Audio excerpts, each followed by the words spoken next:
Olá, tudo bem com você?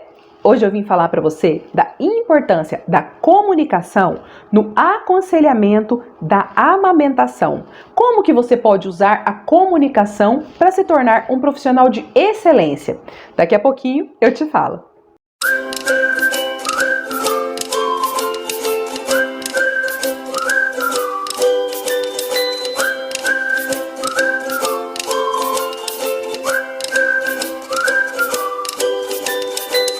Voltamos e antes de nós começarmos a falar sobre o aconselhamento em amamentação e a boa comunicação, eu vou pedir para você, se você ainda não é inscrita, se inscreva no nosso canal, deixa o seu like, ativa o sininho aí, que dessa forma você vai ajudar o nosso canal a crescer.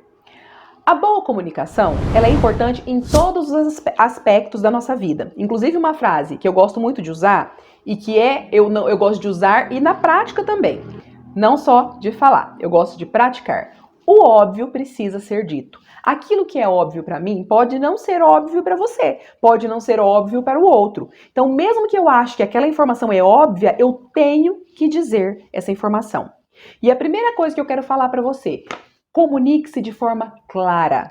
Se você está falando com uma paciente, você tem que falar com ela de uma forma que ela te compreenda. Evite termos técnicos, a não ser que ela seja da área da saúde. Mas se não, evite os termos técnicos, porque é bonito falar? É, mas às vezes ela não sabe nem do que você está falando. E o uso do termo técnico, naquele contexto, pode até atrapalhar o entendimento daquele paciente. Porque às vezes você vai falar para ela assim, oferece medicação VO. Mas o que é VO? VO, o que é VO? VO é via oral. Lá no hospital mesmo nós temos termos que indicam coisas diferentes. Por exemplo, AVC. O que é um AVC? Talvez um AVC para a maioria da população seja um acidente vascular cerebral. Mas para a enfermagem que está lá na unidade de internação, o AVC é um acesso venoso central.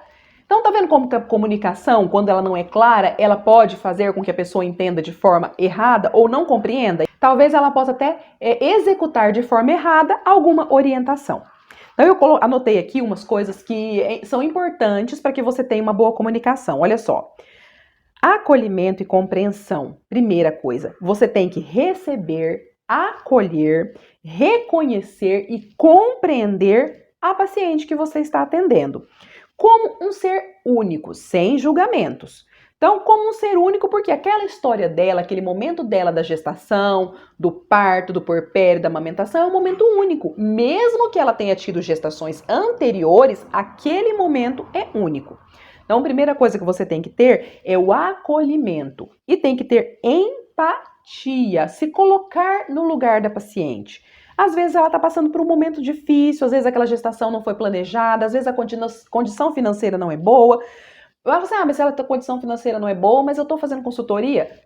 Pode ser um presente, pode ser uma paciente que você está atendendo no ambiente hospitalar. Então, você precisa acolher e orientar aquela lactante de acordo com a necessidade dela específica. Outra coisa que eu anotei aqui, respeito. Aceitar aquilo que ela sente e que ela pensa. Nós não somos donos da verdade. Na amamentação, por mais que eu tenha conhecimento teórico e conhecimento prático, eu ainda aprendo dia após dia coisas novas. Orientações que eu tive no início da minha carreira já foram modificadas, hoje elas não são mais as mesmas. Já aconteceu de algumas orientações serem retiradas e depois voltarem. Então, respeite e aceite aquilo que o outro pensa e aquilo que o outro sente. Escute, ouça mais e fale menos. Empatia, como eu já disse, identificar-se como o outro, se colocar no lugar do outro, tentar entender as suas emoções e as suas sensações. Foco no protagonismo daquela mulher, no protagonismo daquele binômio para amamentação. Centrar a conversa naquilo que ela tenta te passar. Às vezes ela está querendo te dizer alguma coisa e você não deixa. Você quer enfiar nela um monte de informação de como que é a pega correta, de como que é a posição que ela tem que ficar. E às vezes ela está querendo saber outra coisa. Então, tente ouvir. Chega na sua consultoria, senta e ouça. Como que foi a sua gestação? Conta para mim. Como que foi o seu parto? Você já amamentou alguma vez? Como que foi a amamentação? Então, busque o histórico e ouça aquilo que ela tem para te dizer. Uma outra coisa que eu coloquei, eu já falei isso aqui, né? Perguntar mais do que dar respostas. Por exemplo, as perguntas, elas auxiliam a pessoa a encontrar, às vezes, a própria resposta. Você vai perguntar e quando ela te responder, nem sempre você... Aliás, você não deve dizer, não, você está errada, não é assim. Não, você vai dizer assim, por que que você não tenta fazer de uma outra forma? Às vezes essa não deu certo, então não é que está errada. Você vai pegar aquilo que ela está te falando, o que ela fez... eu coloquei o meu bebê para mamar assim e ela não, mas não é assim que você tem que colocar. Você tem que colocar assim, assim, assado. Por que que você não tenta mudar de posição para ver se é mais confortável e se você se adapta melhor? As posições de amamentação existe a tradicional. E tem uma posição que eu gosto muito de orientar, que é a bola de futebol americano, onde o bebê fica aqui debaixo do braço da mãe e ela segura aqui, né, firma o pescocinho do bebê e faz a posição de C para que o bebê seja amamentado. Então, tá dificuldade com a posição tradicional, não vou falar pela que tá errada, porque não tá. Vamos tentar uma nova posição? Vamos tentar essa posição aqui de cavalinho? Muitas mães gostam e os bebês às vezes têm mais facilidade nessa posição. E aí uma outra coisa, a hora que ela colocar o bebê na posição, em vez de fazer o C, ela vai tesoura. Não faz a tesoura porque a tesoura tá errada. Vamos tentar fazer o C? Faz o C para você ver. Vai ser melhor. Você vai sentir uma facilidade de colocar o mamilo na boca do bebê e a areola também quando você faz a posição de C. Vai facilitar até a saída de leite. Então não fique cobrando, colocando que ela está errada. Afinal de contas, ela não é uma especialista como você.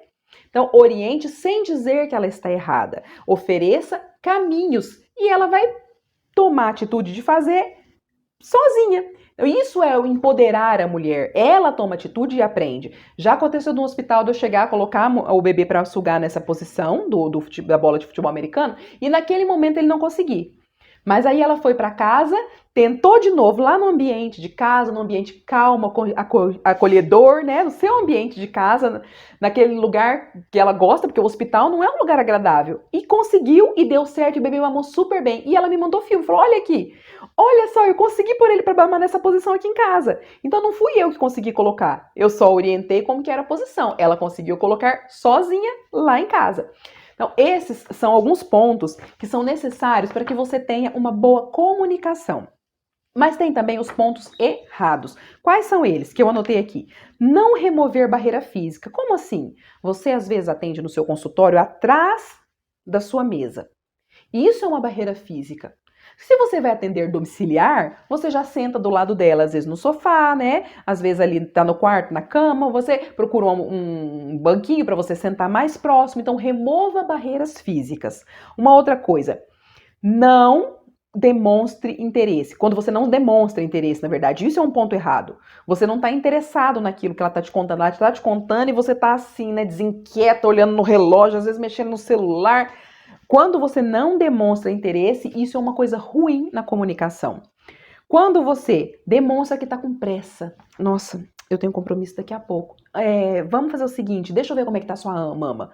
Você não sentou, você não colheu a história da gestação, você não colheu a história de amamentação anterior, você não sabe nem o que é que a mulher está precisando. Você já fala assim, não, deixa eu ver, põe o neném para mamar para mim ver como é que tá isso aí. Ou você vai tocar aquela mama daquela paciente sem pedir licença. Existe agora até uma onda que fala no hands, né? Para não colocar a mão.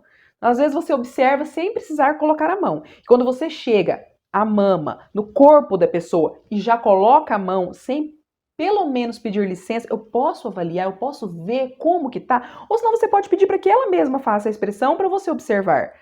Agora, se ela fala para você, olha que tem engurgitado, sente, aí você vai lá e sente. Às vezes você não precisa nem colocar a mão para perceber uma engurgitação. O engurgitamento mamário. Então, não coloque a mão na paciente sem que ela permita ou sem avisar que você vai estar fazendo isso. Quando você faz pergunta fechada, que não dá para ela responder, ela vai falar só sim ou não dá para ela dar uma resposta mais aberta, que você possa entender aquele contexto. Não faça perguntas fechadas. Quando você também não demonstra empatia, você não demonstra interesse, eu sei como que você se sente, eu entendo. Ou eu já passei por isso, ou eu já acompanhei mulheres que já passaram por isso, mas nós conseguimos vencer. Então, se você não demonstra empatia, isso é ruim.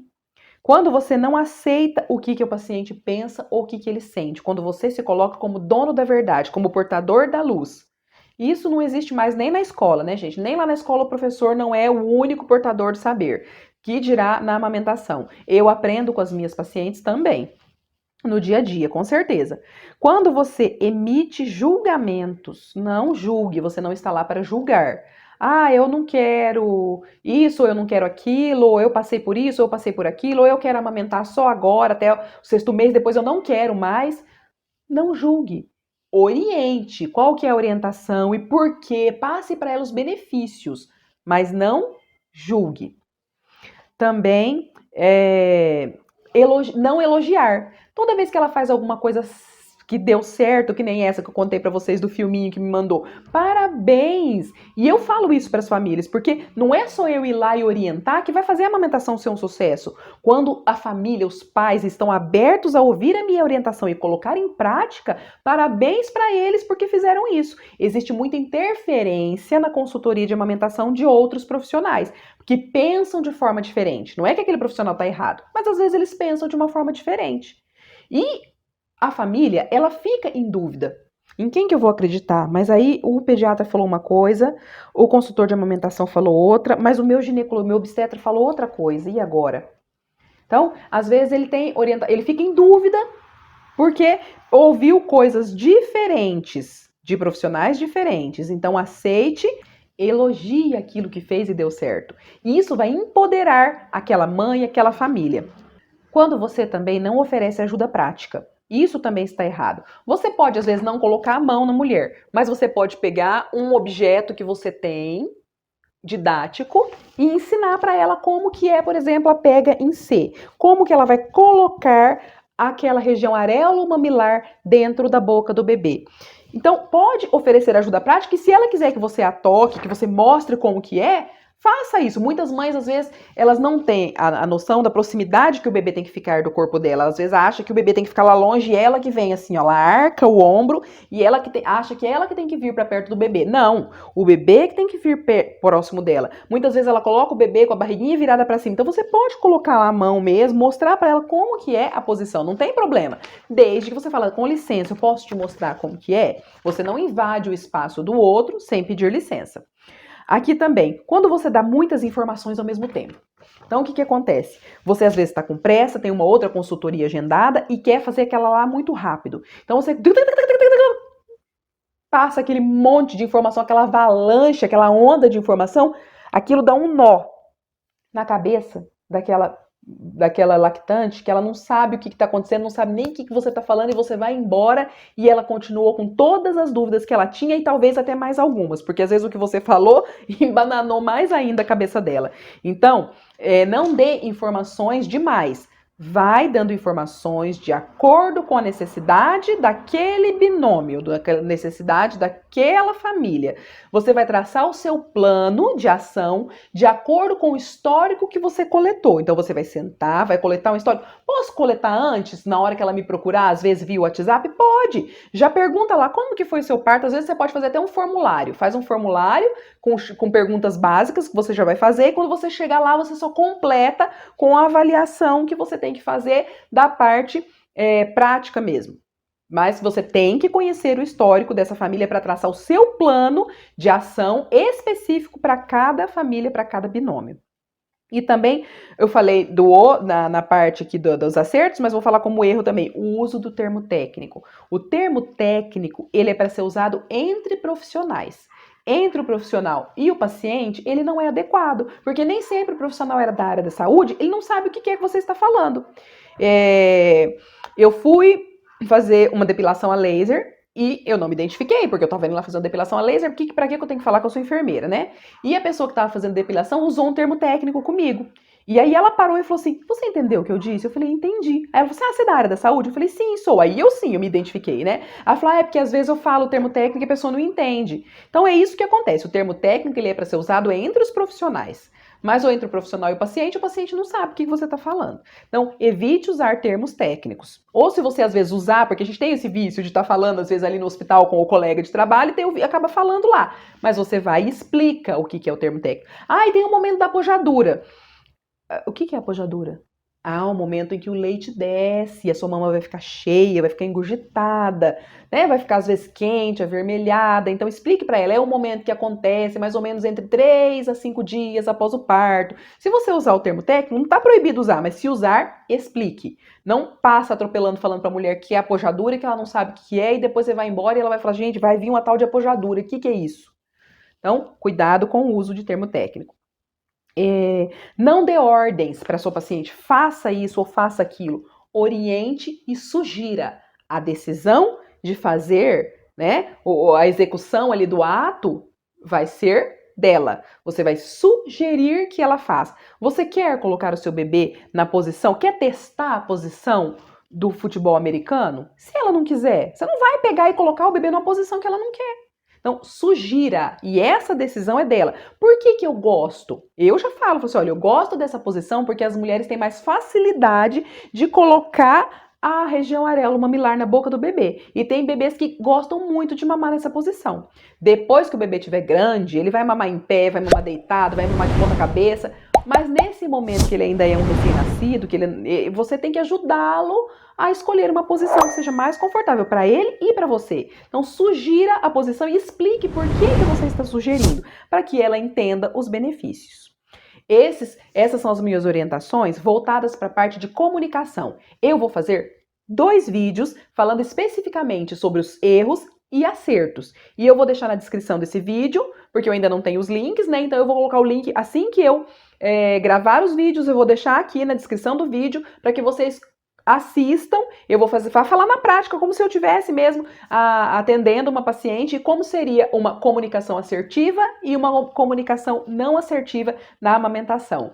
Deixe suas dúvidas aí, seus comentários, para que eu possa também me nortear para próximos vídeos. O que você quer saber como consultora? Como você tem alguma dúvida? Você quer ser uma consultora de amamentação? Não sabe por onde começar? Quer fazer alguma pergunta? Deixa aí nos comentários que eu vou ter o maior prazer em responder. E até a próxima!